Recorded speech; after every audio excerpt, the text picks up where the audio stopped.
نامرد شوہر کی طلاق اور عدت کا حکم۔ عورت کو نکاح کے بعد پتہ چلا کہ میرا شوہر نامرد ہے، چنانچہ دونوں کے بیچ طلاق ہو گئی۔ اب عورت کو عدت گزارنی ہوگی یا نہیں؟ جی عدت گزارنی ہوگی اگر مرد کے ساتھ تنہائی میں جمع ہو گئی ہے، بے شک ہم بستری نہ بھی ہوئی ہو، لیکن عدت اس پر لازم ہے عورت پر۔ ماہ شوال کی فضیلت اور احکام یہ میں نے بیان کر دیا۔ شوال کے 6 روزوں کی فضیلت یہ بھی میں نے بیان کر دی۔ پہلا سوال محمد عمر نے کشمیر سے پوچھا ہے، دوسرا نبیل صاحب نے انڈیا سے۔ ماہ شوال کے روزوں کی فضیلت میں بیان کر چکا ہوں۔ نبی صلی اللہ علیہ وسلم نے فرمایا من صام رمضان ثم اتبعہ ستا من شوال فذلک صیام الدہر، جس نے رمضان کے روزے مکمل کیے پھر اس کے بعد شوال میں بھی 6 روزے رکھے تو یہ پورے سال کے روزوں کے برابر ہے۔ شوال کے روزے الگ الگ رکھ سکتے ہیں کیا؟ شوال کے روزے اکٹھے رکھنا ضروری ہے یا الگ الگ بھی رکھ سکتے ہیں؟ عمر فاروق کراچی سے الگ الگ بھی رکھ سکتے ہیں۔ عمر فاروق صاحب اکٹھے ضروری نہیں ہیں۔ شوال کا روزہ دعوت کی وجہ سے توڑنا۔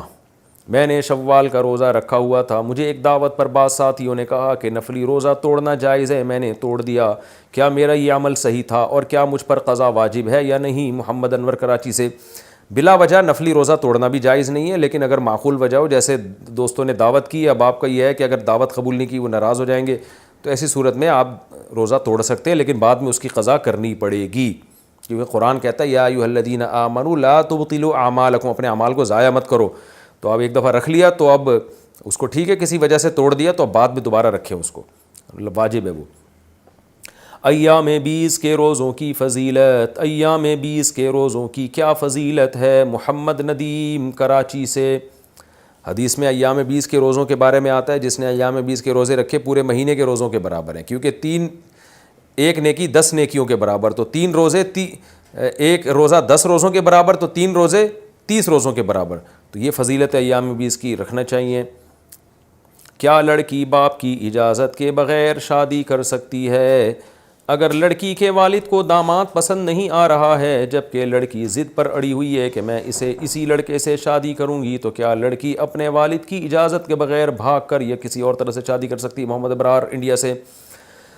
دیکھیں نارملی تو یہ جائز نہیں ہے، کبھی بھی ایسے عمل کو اپریشیٹ نہیں کیا جائے گا۔ لڑکیاں ایک نمبر کی بیوقوف ہوتی ہیں، ماں باپ کا تجربہ، باپ کا خاص طور پہ تجربہ، علم، تقویٰ زیادہ ہوتا ہے، بیٹی کے لیے وہ خیرخواہ زیادہ ہوتا ہے۔ ہم نے ایسی بہت سی شادیاں دیکھی ہیں، بھاگ کے شادی کی اور پھر ایسا لڑکے نے چترول لگائے ہیں نا بعد میں، کیونکہ فیملی انوالو ہوتی نہیں ہے، لڑکا چسکے لے کے مزے اڑا کے تھوڑے دنوں میں نظر انداز کر دیتا ہے اور لڑکی کسی قابل نہیں رہتی پھر وہ۔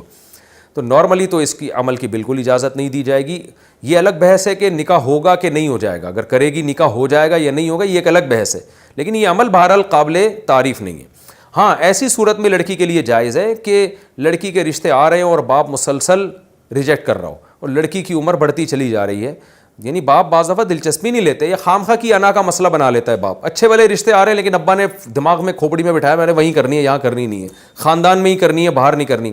ایسے موقع پہ لڑکی کے لیے جائز ہے کہ وہ باپ کی اجازت کے بغیر شادی کر سکتی ہے، لیکن پھر بھی ہم اس کو مشورہ دیتے ہیں کہ باپ نہیں ہے تو بھائی کو اعتماد میں لو، بھائی نہیں ہے تو چچا کو اعتماد میں لو، یعنی کسی نہ کسی خاندان کے ولی وارث کو اعتماد میں لیں، بالکل ہی ایسے نہ ہو جائیں کہ خاندان کا کوئی مرد رشتہ دار ہے ہی نہیں بیچ میں، یہ طریقہ پھر بھی نامناسب ہے۔ لیکن بہرحال اگر لڑکی پہ ظلم ہو رہا ہے تو پھر ظلم سے بچنے کے لیے ایسا کیا جا سکتا ہے، نارملی اس کی اجازت نہیں ہے۔